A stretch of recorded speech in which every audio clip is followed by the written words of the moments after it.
The roadside bomb, Soleimani, I killed Soleimani. But Thank you for that. He was making the explosive form penetrators. They were making them in Iran, bringing them to Iraq and blasting through the vehicles. Well, he was the father of the roadside bomb, essentially, and he killed a lot of people. And when you see soldiers or others, but soldiers generally walking around with no legs, with no arms, a face that's been smashed, that was Soleimani, that was Iran that did that. So we have a much different view on it than other presidents. They've gotten away with murder for 47 years. They're not getting away with it anymore. Does anybody have any questions with the great professionals, please? So I wanted to know, could this potentially ever be available through the VA? You know, because I was talking to Liz over here, you guys went down to Mexico together, but it's really expensive. And this is another drug that's expensive. We have the right guy, Oz. A Let's lot go. of veterans need this. Why are you good for this question? They're talking about expense and availability. So I spoke to Doug Collins. Obviously, both he obviously pays for the VA, and we pay for Medicare, Medicaid, children's health insurance. Are very focused on the results that the NIH and FDA are going to offer us. We have a mechanism of creating models, CMMI. That might be the wise way to go because we can continue to study the impact. It is such a massive shift in how you deliver care. Imagine instead of taking a pill a day for your depression, you go through one treatment, but you have to have few people watching you. It's a very different world. So we're working that through. That's why the president, who I think this is the perfect step to get everything rolling, to deliver on the promise he made. What's timing would you say on that, before you know? Yeah. We could have a CMMI model that we would announce by the end of this year. But the reason I'm not committing to that now is I want to make sure that the FDA and NIH have time, along with the great scientists, to give us a bit more information about how to deliver care. I'll give you one concrete example. For things like, well, Ibogaine is a little different story, but you would want 2 people in the room during the treatment. That's true for many of these approaches. That's a very different way of delivering medicine. And so the models that Abe Sutton runs that group for us and has done a great job for the president, that would be probably the fastest way of moving forward and give the VA data so they can make wiser decisions, because Doug Collins is very focused on this. There's one thing I'd add. There's nothing more expensive right now than the mental health crisis in America. 21% of Americans have a diagnosable mental health condition. The second leading cause of death for young adults today is suicide.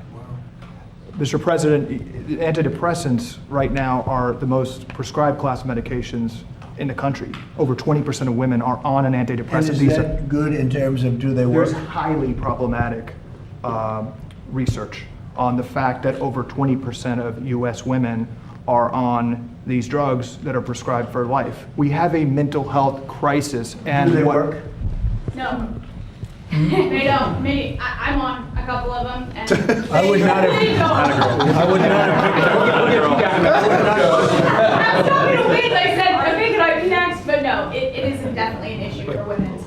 But Mr. President, what you and Secretary Kennedy unlocked is for the first time questioning this system, that where we spend 3 times more per capita than any other country in the world, and we are living 6-7 years less. We have the highest rates of suicide and depression in the developed world. The incentives of our system. And by the way, autism, which we're really working hard on, right, Bob? We have the highest rates. And we're coming up with some pretty amazing findings. Pediatric cancer is the highest rates in the world. We are struggling and paying more than any other country, and the power of this executive order is really representative and gives validation to the cries of Maha moms and the votes of Maha moms, because for the first time it's taking a therapy that's one time. This is a one time, not a lifetime drug that can change someone's life, and that's the power. And I think that's why the system. So the antidepressants, all that we read about and we prescribe to our military, they're not very effective? It's a lifetime drug, and Well, even if it's lifetime, but do they? look at what's happened as we've prescribed them and made them one of the most prescribed. Well, the numbers are not great. This Perhaps is a, I could jump in from the scientific side. Thank you, Mr. President. What's the timeline Hold on, for those with she just wanted mental to say health? something. Did Yes. you let her? Oh, I'm sorry. I think what's really important about your order is we really want to understand why these rapid-acting treatments work. We need that for every treatment in mental health illnesses. Standard antidepressants in research, they do work for some people, but certainly not everyone. And if we think of cancer, all other conditions, we have a test to know which treatment That's right. is needed, and we don't have that for mental illness. It's guesswork. This is tough. So with that, it either works or it doesn't work, and you have the Right. result. And With so this, you don't as know. part of this order, I think it's really important that we're able to have the investment to understand who does this work for, and the test to accompany that.